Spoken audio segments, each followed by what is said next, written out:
News India 27 नव्या पिढीचं नवं माध्यम। कपालेश्वर ते त्र्यंबकेश्वर पायी दिंडी सोहळ्याचे 18वे वर्ष कुटवड नगरमध्ये भव्य कीर्तन सोहळा संपन्न। शिवपीठ कपालेश्वर ते त्र्यंबकेश्वर असा पायी दिंडी सोहळा गेल्या 18 वर्षापासून अविरतपणे सुरू असून या पवित्र दिंडी सोहळ्याचे आयोजन गुरुवर्य हरिभक्त परायण पोपट नाना महाराज अध्यक्ष कपालेश्वर ट्रस्ट यांच्या मार्गदर्शनाखाली करण्यात येते। यासाठी हरिभक्त परायण पंडित महाराज पैठणकर, विणेकरी हरिभक्त परायण चंद्रकांत महाराज डोंगरगाव तसेच परिसरातील वारकरी मंडळींचे मोलाचे सहकार्य लाभते।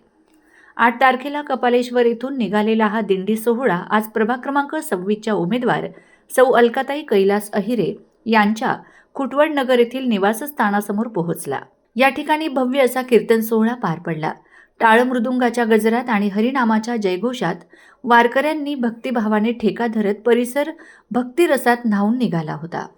गेल्या अनेक वर्षांपासून कैलास बापू अहिरे व सौ अलकाताई कैलास अहिरे हे कुटुंबीय दिंडीतील वारकऱ्यांसाठी भोजन व निवासाची व्यवस्था करत असून त्यांच्या या सेवाभावी कार्याचे वारकरी संप्रदायाकडून कौतुक करण्यात येते।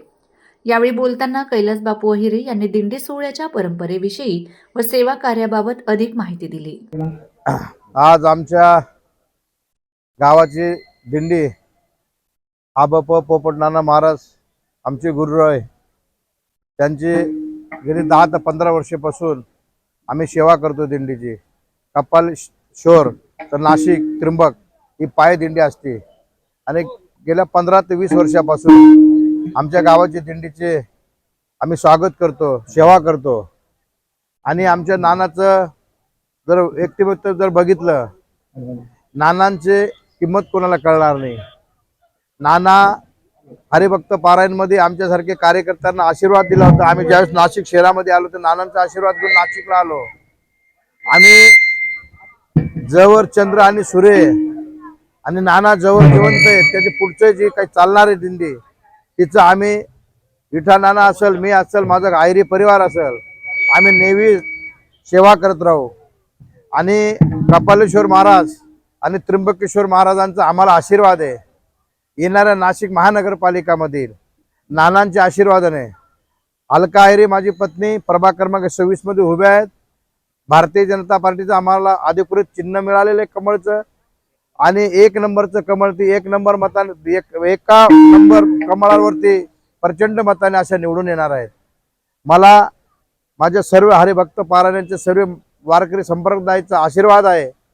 आणि कपालेश्वर भगवान त्र्यंबकेश्वर ते निवृत्तीनाथ महाराजांना मी एक साकडं टाकतोय, येता 15 तारखेला माझी पत्नी बहुमताने निवडून येतील अशी मी देवरायाला नम्र करतो, नानांचे आशीर्वाद घेतो।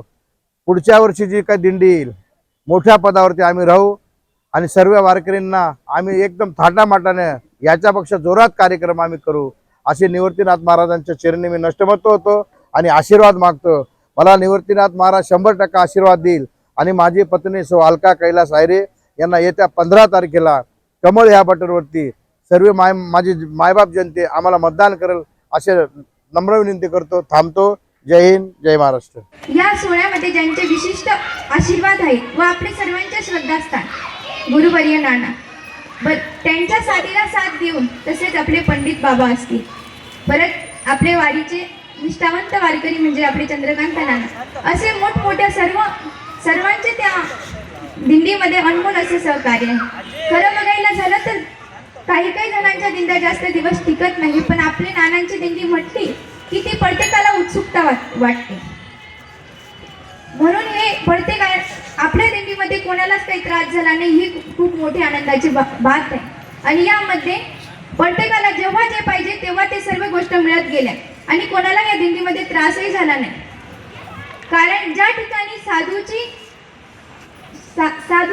श्रद्धा असते त्या ठिकाणी आपल्यावरती सर्वांवरती श्रद्धा असते, त्या ठिकाणी आपल्यालाही काही होतच नसतं। कारण खरं बघायचं झालं, नाना घरचे जरी राहिले असते आहेत तरी सुद्धा माझं इथं बोलायला थरक होतंय, पण इथं बोलणं पण काही सोपं नाहीये। कारण मी कार्यक्रम भरपूर ठिकाणी केले, माझे हे विशिष्ट कीर्तन आहे। कारण त्या प्रत्येक कीर्तनामध्ये सर्व माझे वडील सोबत असतात, पण हे कीर्तन का विशिष्ट आहे तर माझे आजोबा सुद्धा बसलेले आहेत आणि माझे गुरु सुद्धा सोबत बसलेले। कारण ज्या ठिकाणी माझे दोघे आजोबा, मी असं म्हणेल की माय ग्रँडफादर इज माय गॉड. देवापेक्षाही कमी नाहीत माझे आजोबा. कारण खरं बघायचं झालं तर अण्णांचं स्वभाव प्रत्येकाला माहितीच आहे. थोडं जरी चुकलं तरी अण्णा सहन करत नाही, पण नानांचं तसं नाही.